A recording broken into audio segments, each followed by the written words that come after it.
fuj. Raz. Ideme? Pán Hyzer, ideme? Prečo? Zajtra. Ideme, dole.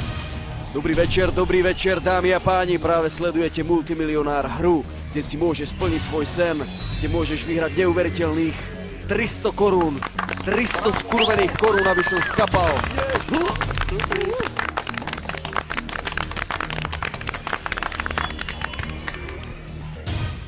Takže dobrý večer ešte raz prajem všetkým ľuďom, ktorí pozerajú, všetkým divákom tento skurvený program. A dovolte mi, aby som tu privítal u nás štúdiu pána Ľudovíta zo Štúrova. Dobrý večer. Dobrý večer. Zdravím všetkých divákov, všetkých ľudí. Dobre, to si nechajme na zajtra, pán Ľudovít. Povedzte nám, aké máte záľuby. No, medzi moje hlavné záľuby patrí fajčenie kokotov a iné večierkové dobrôdky. No, takže prejdeme na prvú otázku.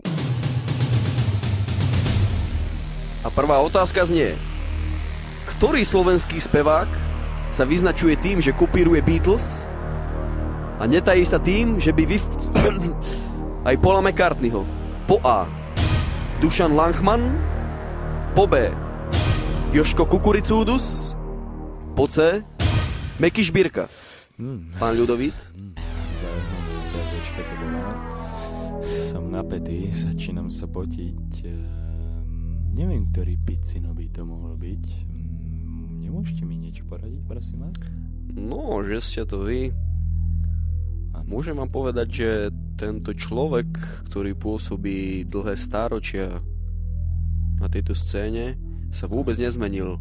Vyzerá ako Highlander, proste stále je taký istý.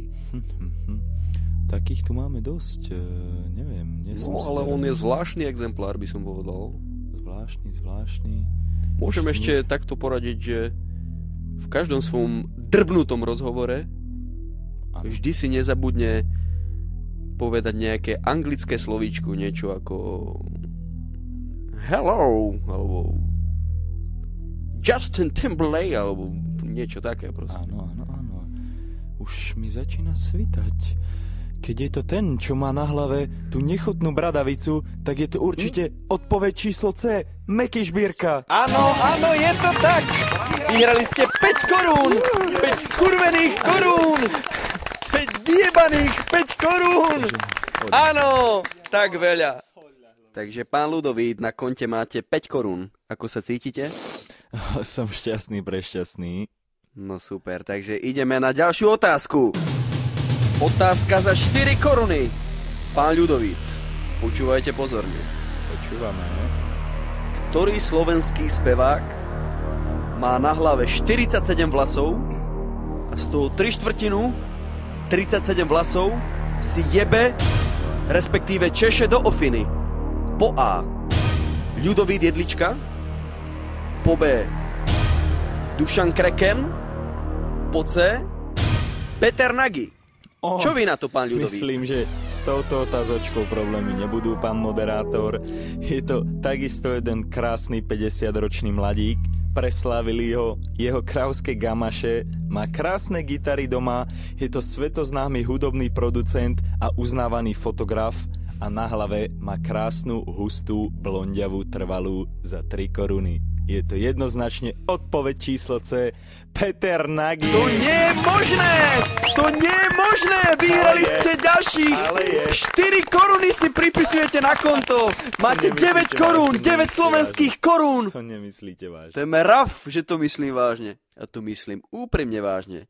Takže pán Ľudovít, povedzte mi, ako sa cítite s takou výhrou? Cítim sa vynikajúco, ďakujem, poďme na ďalšiu otázku. Dobre, tak ideme na ďalšiu otázku. A otázka za neuveriteľných 6 korún. Ideme na ďalšiu otázku. A otázka znie: ktorého maďarského speváka pred pol rokom dohrízal vlastný pes? Vlastný pes. Keď jeho pán ho išiel nakrmiť a jeho vlastný pes mu zahryzol do ucha a rozjebal ho po dvore. Povedzte mi jeho meno. Po A. Peter Vladis. Po B. Jožko Kuník. A po C. Robo Kazík. No, pán Ľudovít, čo vy na to? No, skurvená otázočka, myslím si, Skurvená že... ako vy. Áno, ďakujem za lichotku. Nechajme si to po relácii. A nemôžete mi nejako napovedať, lebo som v rozpakoch. A čo za to? Vy viete, dobre. To potom, dobre? Dobre. No, pán Ľudovít, môžem vám poradiť, že jeho repertoár patrí do repete a je známy svojimi vymakanými živými vystúpeniami. A nikdy nevystupoval na playback. No. A vyhráva ceny. Vyhráva ceny doma aj v zahraničí? Na celom svete. A prefarbuje si svoj plnofúz? No, plnofúz nie, ale ten bolševický knírek. Á, ten fúzik. Je to odpoveď číslo C. Robert Kazík. Mňa jebne! Áno, je to správna odpoveď! Do piče, matere! To není možné. Bravo! A poprosím divákov, aby držali konečne piču. Držte piču, prosím vás. Ďakujem. Pán Ľudovít, ideme ďalej? Áno, poďme. Ideme ďalej. Na ďalšiu otázku. Otázka za korunu. O ktorom slovenskom moderátorovi sa hovorí, že je homosexuál? Po A. Miloš Bubán. Po B. Jaro Buček. Po C. Janko Dubnička. Po D. František Buxanto. Áno.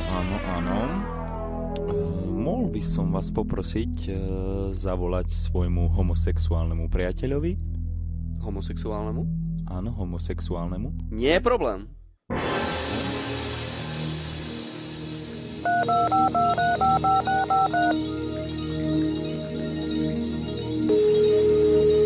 Haló, Ronald. Zdvihni to, ty debil. Tu som, prosím, do piče. Haló, Ronald?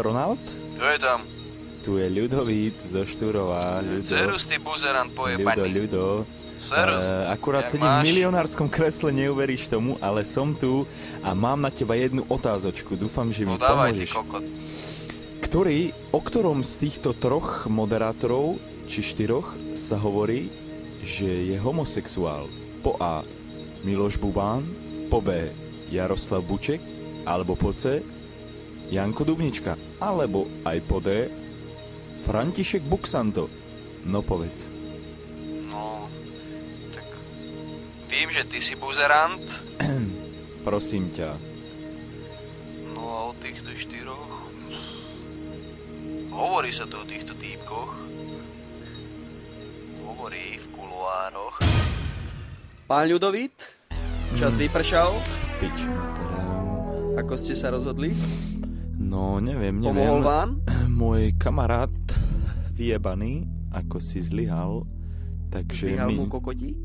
nezostáva nič iné, ako sa vyjebať na túto súťaž a ísť odtiaľto do piče. Ďakujem. Vaše posledné Ukončím. slovo? Vaše posledné Áno. slovo? Ukončím.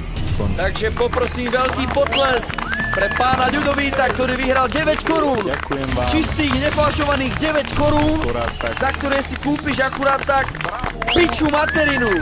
Ďakujem, veľký potlesk pre tohoto odvážneho jedinca. Ďakujeme vám. za holý kokot, Ďakujeme. ktorý som tu Multimilionár. S vami sa lúči Vlado Kokotinár. Ďakujeme.